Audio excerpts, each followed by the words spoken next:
The Tampa Bay Rays split the series against the Baltimore Orioles, winning Thursday and Friday, but losing Saturday and Sunday in crummy fashion, if I'll add. If you had forgotten what playoff baseball was and how it felt like, well, this weekend was definitely that taste. So let's talk about it right now. You are Locked On Rays, your daily Tampa Bay Rays podcast, part of the Locked On Podcast Network, your team every day. Hello, my name is Kevin Weiss. I'm Ulises Sambrano. And we are the host of the Locked On Rays podcast, part of the Locked On Podcast Network. Thank you for making us your very first listen every day. Be sure to check out and subscribe to our YouTube channel at Locked On Rays. You can also find us on X and Instagram at Locked On Rays, and email us anytime with those mailbag questions, lockedonrays@gmail.com. Well, we mentioned the overview of how the series went, the four-gamer against the Orioles. Ulises, let's get right into it. Your takeaway observation about the weekend that was between the Rays and the O's. Well, as you know, Kevin, football season is upon us. It has begun. And it is indeed. There is one word that gets thrown a lot with football, and it begins with G. Do you know what this word is? Wow, that is a question that I was not prepared for. Game? I don't know. Grit. Okay. Grit. And I think you saw that exactly that for this weekend with the race. The boys came in hot on Thursday and Friday. They had a mission. They knew they had to do the impossible. That's what they had to do. They had to go to Baltimore and win 4 games out of 4 games to have no doubt that first, they would not lose the head-to-head matchup if there was a tie at the end of the season, because let's not forget, there is no game 163. And number 2, then you take the lead from the Orioles. So that was a big task, and they came in hot Thursday. They take it. Friday, they take it. I know some Rays fans are going to be upset about Saturday.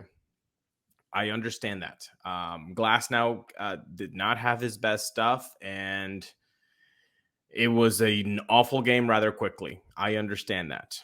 Yeah. It was the old, it's been a minute since we've had a clunker, and that fit the definition of a clunker, an 8-0 shutout. Thank you. Not for the good guys. And what did you just say? It had been a while. It had been a long time. So I understand to feel upset and frustrated because of that Saturday loss. But like you just said, hey, it had been a minute since we had felt that way. So that's just going to happen. And then Sunday, they had the lead not once, not twice, but 3 times. And unfortunately, it was not to be. And I guess what I'm trying to say is that I'm not really that upset. I'm not upset about what happened on the weekend. Saturday, I just take, the L. It doesn't matter. Like, it had to happen. You have to have clunkers here and there. It happened at a bad time. Sure. But Sunday's game, besides the umpiring, which was a little bit shady there in the end, but that's not why they lost. They lost because a really good team did really good things when they needed it most. Frazier came through. Adley Rutschman. Can we just have a parentheses on how good this kid is? This guy's a superstar, this Adley Rutschman. He is unreal, and he's likable too, which, damn it, why does he have to be that likable too? This is a really good team, the Baltimore Orioles, and I've been saying it the whole year. They're a really good team. You got to tip your cap. I hate that, but you got to tip your cap. That was just a really good weekend at the end from the Orioles. Yeah, and that was playoff baseball, playoff atmosphere, just good competition over the course of the weekend. And big picture, the Rays have clinched a playoff berth. Fifth time in a row, is that correct? 5th time in a row. It's been amazing. 2019, when we started this podcast, that's when they started that trend. So look at us. 5th time in a row, and I believe 9 times in 16 years, and they're doing it without a guy named Wander Franco. They're doing it without a guy named Shane McClanahan.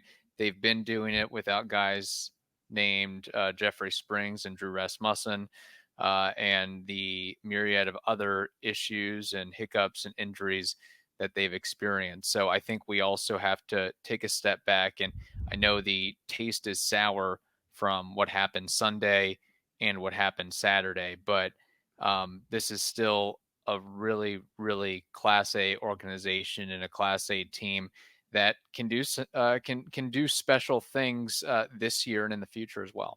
And we talked with Evan Klosky there last week, and we were talking about manager of the year and all that. I wouldn't necessarily call it a Kevin Crash moment. I didn't particularly like the way that he utilized the bullpen on Sunday as it was happening. I did not like it. He had never used Pete Fairbanks this year for 2 innings. I believe he hadn't used it. He hadn't used Pete that way last year either with 2 innings, and he decided to do that today, which fine. I'm all in for that. What I'm not in is incongruencies. That I don't like that. If you want to try something wild, I'm in. Let's go. Kevin Cash, behind you all the way.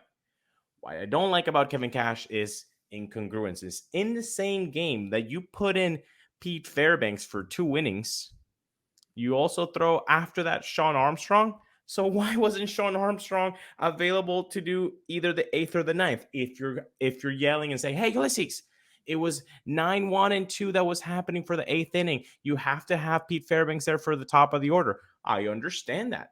But are we really saying, after everything that Sean Armstrong has seen and shown us in 2023, we're not trusting Sean Armstrong against 3-4-5 with a 0.8 whip? Are we really not doing that with a 4.5% walk rate, almost striking out 30% of the guys that he's seen? I don't like incongruencies, and so that's the part that I didn't really like about the managing there. We have more to discuss on this series and the Rays in general, of course. But first, Ulises, we have to tell the audience about something extremely, extremely, extremely important. Yes, we do. And that is that modern medical care and treatment are important, but our global supply chains are fragile. Things like pandemics, natural disasters, and foreign travel may cut you off from the treatment you need. Jase Medical is your solution. Just fill out their online form, and one of Jase Medical's board-certified physicians will review it to determine whether medications are safe and appropriate. Then Jase will send your prescriptions to one of their partner pharmacies, where your order will be filled and mailed directly to your home. You can also send your physician a message for answers to treatment-related questions at any time. Everyone should be empowered to care for themselves and their loved ones during the unexpected. That's why Jase Medical offers the Jase case. Save more than $360 by getting these life-saving antibiotics with Jase Medical, plus an additional $20 off by using code LOCKEDON, LOCKEDON, at checkout on jasemedical.com. That's JASE medical.com. You mentioned the usage of the bullpen and Pete Fairbanks being rolled out for 2, and we saw in that game on Sunday, Adley Rutschman hitting a massive bomb, 101 miles per hour on a pitch that was a little bit up. This was something that I noticed about the Orioles over the course of this series. They do a really good job of hitting velocity, squaring up velocity, elevated velocity, whether it's Adley Rutschman, Gunnar Henderson, Adam Frazier, Cedric Mullins. So that's something. And some of these guys, some of the younger guys in particular, they swing really hard and out of their shoes, and they're still able to make contact and have a good approach at the plate. So this team is going to be, I don't know what they're going to do in the playoffs this year because they are a little bit green. But I would not be surprised in the least if you see them, become a dynasty over the next 5, 10, 12 years, but win a championship within the next 3 seasons. And I know we don't like to prospect hug, but they've got more reinforcements on the come up. Jackson Holiday, he's already in AAA, and some suggest that he may be the best of all of this group, whether it's Rutschman or Gunnar Henderson or, just throw out a name here and there. Isn't he Heston Kjerstad, 19, Kevin? Isn't he Yeah. 19 or 20? Yeah. Yeah. Well, that's So what young. happens when you're the son of a really, really good major leaguer like Matt Holliday. You tend to learn how to do things pretty quickly. But Heston Kjerstad, who just got the call up, ranked as the number 24 prospect in all of baseball. Colton Cowser, 14th best prospect. Kobe Mayo, 27th best prospect. Sam Basallo, 46th best prospect. Joey Ortiz, 50th best prospect in all of baseball. And I think all of these guys, except one, is at AAA right now. Well, Kjerstad got the call up, but all these guys are getting to the point of being cooked in the sense of they're going to be ready for that call up in 2024 or at the very latest 2025. So watch out AL East. And, whether it's the Rays, the Yankees, the Blue Jays, the Red Sox, Sands, Heim, Bloom now, this organization is going to be a force to be reckoned with. It took them long enough to get to this point, but now we're starting to see the fruits of the labor paid off. And you know what? I know it is refreshing to see a new organization, an upstart organization, have success like they are, and seeing Camden Yards full of urine and vinegar and the seats full, like that's good for baseball at the end of the day, I think too. You just hope the Rays win more games against them, but I'm trying to look at it big picture here as well. Yeah, no, baseball is better when the Orioles are good and they're not just tanking for a whole decade, of course. And to your point, with the reinforcement coming, I feel like this is what the Houston Astros did. Mm-hmm. Tank for a long time, and then we're gonna make our push. This could be their 2015. With they going to the playoffs for the first time. Maybe they had Dallas Keuchel win the Cy Young that year. They have a rookie of the year. They have a Cy Young candidate in Bradish. So I can see the similarities there. Mm-hmm. Unfortunately, they're in the AL East, so that means trouble for the Rays. But I think right now they're showing they can do everything well. I mean, they run the bags well. They hit velocity well. They can pitch a game very well. The bullpen is not anything to scoff at. Now, I will say this to give a little bit of hope to Rays fans before meeting. And by the way, I think I also read this and I agree with her. I believe her name is Taylor Jennings. I saw her on Twitter. She said, I am less scared of the Baltimore Orioles now than on Wednesday. I have to agree. I think they're a really good team and they're a very well-oiled machine, but that fear of what they have been doing outside of our scope, now seeing them, they're a really good team, but I also feel really good about how the Rays can play them and how the Rays can beat them.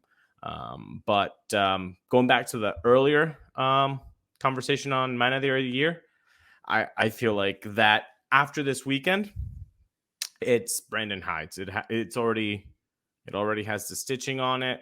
It's Brandon Hydes, Manager of the Year, unless the very improbable thing happens where the Orioles somehow go on a 6-game losing streak and the Rays win out, basically 3 more games than the Orioles. Then they might erase the stitching. But for now, I think they're ordering Brandon Hyde's name on that plaque. Yeah, and that point about the Orioles drawing comparisons to the 2015 Astros, the brain trust, the brainchild of this Orioles organization was the right-hand man or one of the right-hand men of Jeff Luhnow back with the Astros, Mike Elias. So I'm sure there's some bits and pieces that they took from that organization to this organization as well. We have more to discuss, but we have to tell you this. As you should know by now, the MLB playoffs are around the corner, which means the clock is ticking on your chance to 100 times your cash on daily fantasy baseball. Baseball has never been more exciting than it is now with studs like Acuna, Betts, Ohtani, and we could probably add a couple Orioles to the list as well, and Rays players. Pick more or less on stats for these stars like home runs, hits, strikeouts, and more for up to a 100 times payout on Sleeper. Get your picks right, and you could win BIG big. So go ahead and use that promo code LOCKEDON, LOCKEDON, and you'll get up to a $100 match on your first deposit. Terms and conditions apply. See Sleeper's terms of use for details to do all that. Again, Sleeper, it's a really cool fantasy baseball platform that you should check out today. Okay, one fun nugget from the weekend that was Tristan Gray, after being a 13th round draft pick, spending 7 years in the minors, not being on the 40-man roster ever, at least within the Rays organization that I can recall, was quickly added to the 40-man roster. The Rays had to do some maneuvering. They had to put Greg Jones on the 60-day IL or something like that, and then add Gray to the list. He finally gets his chance, finally gets his opportunity at 27 years old, and he made the most of it with a base hit and then a game-shifting home run, a massive home run. I think it was a 98-mile-per-hour fastball, a little bit away, and he takes it to deep center. Like, just amazing, amazing power. Now you can believe why he had 33 homers and 89 RBIs last season in AAA and 28 homers and 91 RBIs so far this season in AAA. So good to see him get the call up and make an immediate impact. Is it going to be long lasting? Is he going to have a long career in the bigs? I don't know. I can't answer that. If I had to ballpark it, I would think he's more of that 4A player, but he certainly had a much better showing than other guys that we've seen get called up over the years, i.e. Kevin Padlo. At least it wasn't a Kevin Padlo showing where you go, 0 for 4 with 3 strikeouts and you're not within, 18 inches of hitting a baseball. See, but the difference there is that like Tristan Gray can do something really well. Yes, he has power. He can hit the ball hard. He can hit for power. If you want that, this is the guy. And also, by the way, covering shortstop, did I see anything that I didn't like? I did not. Yeah, I did not. It's like when this is the same thing in every sport. When you're an umpire or a referee, when you don't notice them, that's a good thing. When you don't notice an umpire or a referee, when you don't notice a shortstop, pretty good. Especially when it's one that you just called up from AAA. That means that there weren't any gaffes. There weren't any huge mistakes, and so very cool for him. In fact, I think he did kind of a really nice play on Sunday. I forget which inning it was, but I was like, hey, that's nice and smooth. Nothing like crazy, but nice enough. No, very cool story, man. And imagine that. Imagine the bus rides for 7 years. Imagine the neck pains, the back pains that you have to just keep on going. Your oblique hurts, but you're like, nope, I gotta keep going. Eating bologna and cheese sandwiches on white bread that's probably expired. How much peanut butter and jelly has Tristan Gray eaten in the last 7 years? Oh, a crap ton. Yeah. Ramen noodles. How many apartments has he shared with? How many 1-bedroom apartments has he shared with? 3 other players. When was the last time he had a place to himself? Yeah. Like this, those stories are very important to tell. We would love to have Tristan Gray on the show and get his perspective on it, and that would be really cool. But no, congrats to him. I'm glad you got it on the show. Very, very cool. And happenstance, like you said, Taylor Walls goes on the parenting list. Hey, we need a guy. Come up, and he immediately you can feel his positive contributions. Very good for Tristan, and his family must be very proud. Yeah, absolutely. And I know that I've, been critical of Tristan Gray in the past. Well, maybe not necessarily critical of him, but critical of the folks out there that were saying, you have to call this guy up. This guy can be a major, major impact player. And it's like, let's hold the phone here. He has a 309 on base percentage this year, had a 282 on base percentage last year. The talk was kind of in spring training, I guess, this year where he was doing amazing things. And again, spring training is not the regular season, but again, what he did over the course of this weekend in front of a big crowd, in front of a bigger stage, brighter lights, that is something that you can't just take with a grain of salt. Now, I'll be curious to see if he does get the extended call-up, whether it's with the Rays or another organization. How does he handle pitchers that have greater command and control, that have better breaking balls, that are better able to exploit his weaknesses and poor plate discipline that he's exhibited over the years? But he at least has multiple tools with the power and the versatility of you can stick him at first. You can stick him at second. You can stick him at third. You can stick him at short. I think some of that, based on some of the scouting reports that I've read, it's not sure if he's a true shortstop. It's more of the shift-aided shortstop ability. But if you have to stick him there for an inning, couple innings there, you can maybe get away with it. So it worked for a whole game. Like that. That's why I think people were very silly when I said Isaac Paredes can just cover shortstop. You don't have to do the whole Aranda can be up there. I called BS, and then the Rays made me right after a couple weeks putting Isaac Paredes at shortstop.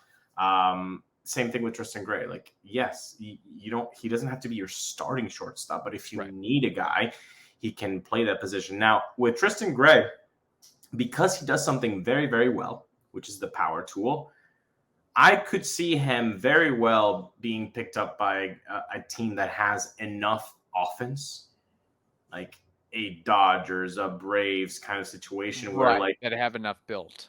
Yeah. Exactly. Where you can just plug in this guy. I don't care if he's going to strike out 35% of the time. He's going to hit us bombs. We've got Mookie and Freddie and possibly Shohei to give us more offense, and on base. So like that's kind of a plug and play guy that I would see in an offense that's really good. Now, have the Rays had a really good offense this year? Yes, but that's not usually what makes the Rays the Rays. It's pitching and defense. So that's why I'm saying in another team. But for this year, great to have him. Yeah.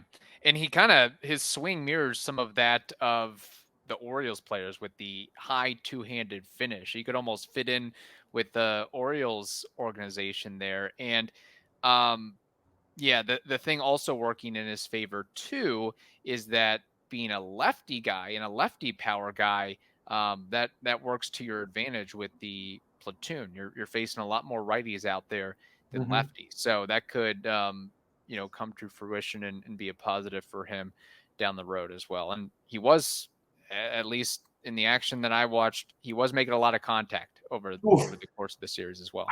I just had the worst little idea. Can I share with you? So you sure, go ahead. Well, I was like thinking, when you're saying, oh, he's a lefty, he can face righties and be in that platoon, the larger platoon. And I'm thinking in my head, well, what would be good stadiums for a lefty that's not going to see a lot of it, I'm like, Fenway. Ooh, Pesky Pope be nice. And then I'm like, damn it, the Red Sox? Like that's I thought you were looking at the Red Sox. Well, not the Red Sox necessarily. They would fit for sure, but the Yankees in the short porch. Also, yeah, very good. So yeah, unfortunately, that's exactly where he would fit really rather well. Because if you take out this year, the Yankees usually do have a good offense, and the Red Sox actually have a really good offense this year too. So yeah. Another lefty that has a little bit of power to his name, Brandon Lau, who now has 21 homers on the year. Not sure I would have expected that a couple months ago, as he was dealing with the back pain and back injury and the slumps as well. But that lends itself to some history, as he is now at 105 homers for his career, just passing Carl Crawford into 6th place on the franchise's all-time list. He's number 6 now? He is number 6 now. Carl Crawford is number 7. And number 8 is somebody named Fred McGriff. So a little trivia question on a Monday episode. Do you know the 5 guys that are ahead of Brandon Lau presently? Longo. Correct. Number 1? Yes, number 1. Carlos Pena? Yes. Number 2. Okay. BJ Upton. BG Upton, correct. Number 4. Ben Zobrist. Number 5, and there's one more. Ray or Devil Ray? Devil Ray, first baseman.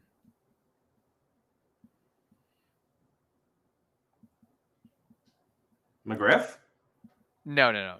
McGriff is number 8. This guy went to the Giants eventually, and I think won a Aubrey Huff. championship.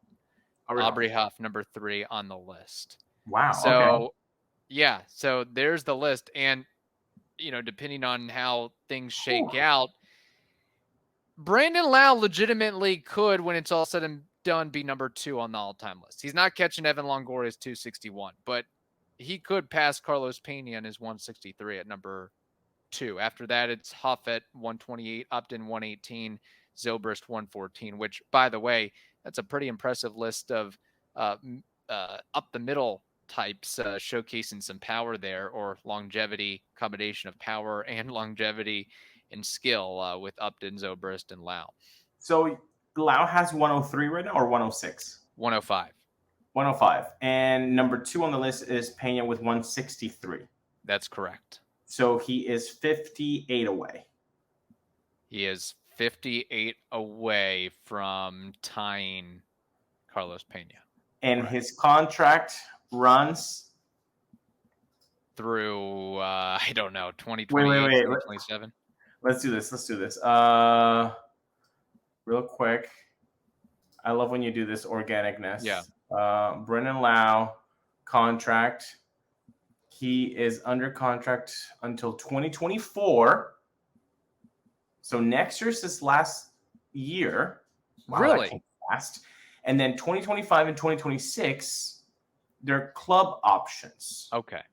Now, they're club options for 10.5 mil in 2025. And in 2026, 11.5. So the first one, I think, if he does well next year, I think that's just like a blindfolded yes. Yeah. By the end of next year, he, I think, conservatively or somewhat conservatively should be number 3 all time. He should surpass Aubrey Huff. We should add 25 being conservative after the end of next year. Yeah. And that would surpass Aubrey Huff. So he would be 3rd. Yes. Wow. So good job. I'll say this. I think Brandon Lau will be in a Rays uniform longer than Wander Franco will be in a Rays uniform, if that's any little hint or tidbit there. But again, big feat for Brandon Lau, moving up that list in very few games as well. 500 games in a Rays uniform. All these other guys on the list outside of Fred McGriff more or less have, 700, 900, 1,000, 1,200, 1,400 games played. So per game, he is just racking them up. That's awesome. Yes. Good for you, Brandon Lau. Good for you. And by the way, the last 22 games, he has been on fire, like a 290 average, slugging the heck out of the ball.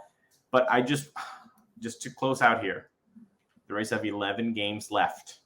Mm-hmm. You know what he has done in the playoffs. No bueno. Nobody can switch those numbers around. Nobody. Correct. Nobody. Has he peaked a little bit too early before October? I really hope not. I hope not as well. And I think the listeners hope not too. All right. Hope you all have a wonderful day. Stay safe, and we will talk to you on Tuesday.